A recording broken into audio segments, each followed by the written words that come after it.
Mango hopper YouTube চ্যানেলের পক্ষ থেকে সবাইকে স্বাগতম।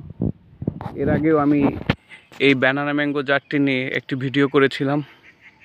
সেই ভিডিওতে আমি বলেছিলাম যে ব্যানানা ম্যাঙ্গো আম হচ্ছে সবচাইতে ভালো বাণিজ্যিক জাত, যার একটা লক্ষণ আপনাদেরকে দেখাই। এই দেখেন কি পরিমাণ গুটি এখন গাছের মধ্যে, অসংখ্য গুটি ধরে আছে পুরো গাছটিতে। যেদিকে তাকাবো শুধু গুটি আর গুটি আমের পুরো গাছটিতে। এই জন্যই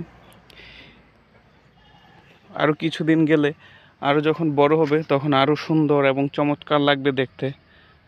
এবং দেখেন কি পরিমাণ গুটি সেট হয়েছে।